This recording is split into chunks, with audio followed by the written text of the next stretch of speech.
Baik, bismillahirrahmanirrahim. Assalamualaikum warahmatullahi wabarakatuh. Nah, sekalian, pada pertemuan yang kedua ini, ya kita akan membahas tentang usaha dan pesawat sederhana, ya.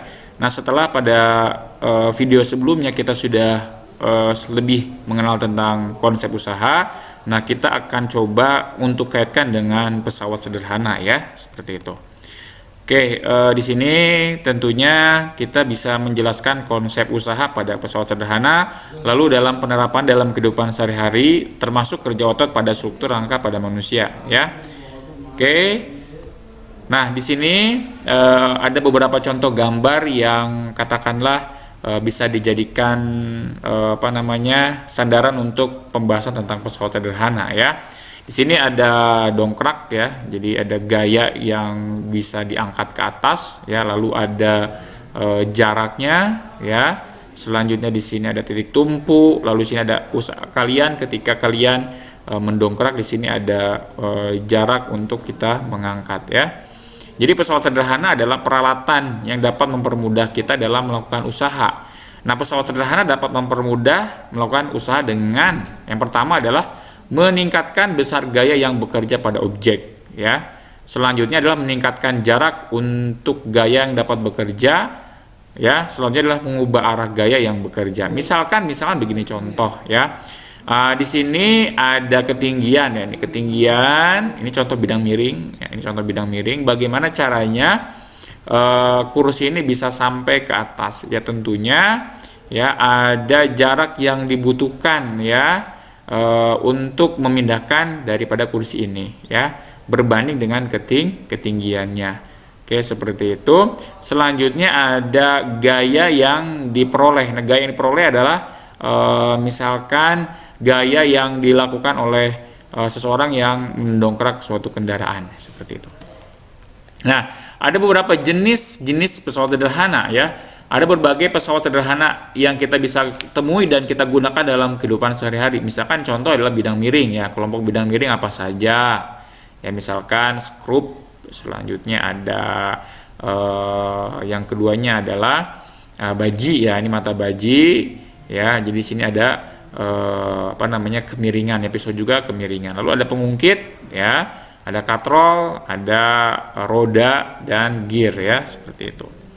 Nah, pengungkit yaitu pesawat sederhana yang dibuat dari sebatang benda yang keras seperti balok, kayu, batang bambu atau batang logam yang digunakan untuk mengangkat atau mencongkel benda. Nah, pengungkit dapat memudahkan usaha dengan cara menggandakan gaya kuasa dan mengubah arah gayanya.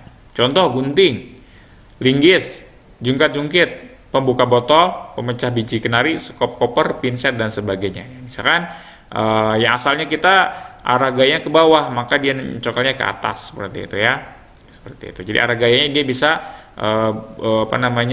ya asalnya bendanya ke bawah diangkat ke atas, ya. Nah, di sini kita yang harus kita pahami bersama-sama, ya. Nah, di sini ada titik tumpu, ya. Yang tengah ini ada titik tumpu, ya. Lalu di sini adalah gaya kuasa, F kuasa, ya. Lalu ada lengan kuasa atau jarak kuasa. Lalu di sini ada beban yang akan kita angkat, ya. Bebannya berapa, ya. Terus ada lengan beban. Jadi titik tumpu ke beban namanya ada lengan beban, ya. Nah, persamaan yang berlaku pada tuas, ya, itu hampir sama dengan rumus pada usaha. Apa rumus pada usaha? F dikali S, ya, sama dengan F kali S. Jadi W-nya itu adalah berat atau usaha atau kuasa, ya, atau FK dan SK, ya, kali FK dikali SK sama dengan FB kali SB. Nah, selanjutnya keuntungan mekanik itu didapatkan dari perbandingan antara beban dibagi kuasa atau lengan kuasa dibagi dengan lengan beban. Jadi karena kita memahami bahwasanya ada kemudahan dalam mengangkut suatu benda, maka di sana ada yang namanya keuntungan mekanik. Ya, jadi pesawat sederhana itu yang perlu kita ketahui bahwasanya yang harus didapatkannya adalah keuntungan mekaniknya. Nah, jenis-jenis pengungkit. Ada jenis pengungkit yang pertama, ya. Bagaimana jenis pengungkit pertama? Titik tumpunya berada pada tengah-tengah gaya dan kuasa. Ya, gunting misalkan, beban, titik tumpu, kuasa. Jenis yang kedua, ya, di mana tumpuannya itu berada di ujung, bahkan gaya bebannya ada di tengah-tengah. Contoh misalkan adalah klip ini ya, seperti itu. Atau misalkan roda dorong satu itu ya, misalkan roda satu yang bisa buat mendorong beban di tengahnya kan. Misalkan kita ngangkat semen ya pakai roda satu, lalu di tengahnya ada beban, kita ngangkat ke atas. Ada jenis ketiga di mana kuasanya ada di tengah, tumpuannya di ujung, gaya bebannya di sini. Contohnya adalah stepless. Kayak ini katrol juga sama. Katrol termasuk ke dalam pesawat sederhana karena dia bisa mempermudah pekerjaan manusia. Ada berbagai macam katrol, ada katrol tetap, ada katrol bebas, dan ada katrol majemuk. Nah, katrol tetap yang berfungsi untuk mengubah arah gaya. Nah, misalkan katrol tetap itu katrolnya satu ya. Misalkan kita pengen nimba ya, nimba air misalkan kalau di sumur ya, bebannya misalkan ember yang berisi air ada di bawah. Selanjutnya kalau kita misalkan nggak ada nggak ada katrol, kita susah. Karena kenapa? Karena nariknya harus nongol gitu kepalanya gitu kan. Nah, kalau misalkan ini ya kita hanya bisa merubah arahnya saja ya. Jadi arahnya kita ke berlawan arah ya, ke belakang gitu ya, seperti itu. Nah, keuntungan mekaniknya adalah W dibagi dengan F ya. Lengan kuasanya mana? Lengan kuasanya jari-jari nih, lengan kuasanya sini, lengan kuasa, ini lengan beban ya. Jadi jari-jari bagi jari-jari dibagi jari-jari sama dengan 1. Nah, kalau ini katrol bebas berfungsi untuk melipatkan gaya sehingga gaya pada kuasa diberikan untuk mengangkat benda menjadi setengah dari beban gaya.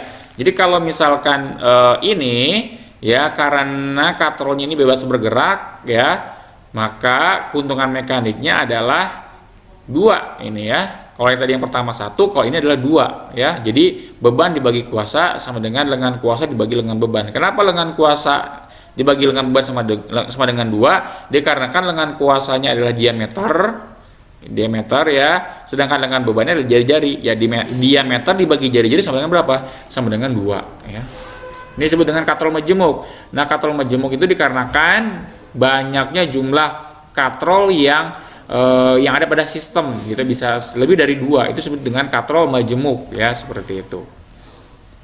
Bidang miring merupakan suatu bidang datar yang diletakkan miring atau bentuk sudut tertentu sehingga dapat memudahkan gerak benda. Nah, bidang miring mampu untuk mengubah gaya dan jarak, misalkan ketika memindahkan objek ke tempat yang lebih tinggi. Ya, ketika memindahkan objek atau jarak ditempuh menjadi lebih besar, ya pasti ya jaraknya pasti lebih besar, lebih jauh. Kenapa? Karena untuk mendapatkan perbandingan jarak dengan ketinggian itu lebih besar jaraknya daripada ketinggiannya. Contohnya adalah skrup atau pisau atau jalan yang misalkan berliku ya. Misalkan kalau misalkan kalian di puncak itu kan jalannya itu kan muter gitu ya. Kayak spiral seperti itu ke atas saja ya. Itu namanya bidang miring. Nah, ini bidang miring. Nah, bidang miring itu adalah jadi kita harus tahu dulu ada gayanya itu adalah ke titik bumi ya. Dia dikalikan dengan ketinggian ya. Itu sama dengan gaya kuasa dikali dengan lintasan. L-nya itu lintasan. Atau disebut dengan lengan kuasa. Ini adalah lengan beban ya. Nah, sedangkan gaya beban, keuntungan mekanik adalah gaya beban dibagi dengan gaya kuasa ya, sama dengan lintasan dibagi dengan ketinggian, maka diperoleh namanya keuntungan mekanik ya. Oke, itu contoh-contoh sampai dengan kepada bidang miring. Ya, contoh yang lain adalah roda berporos seperti itu.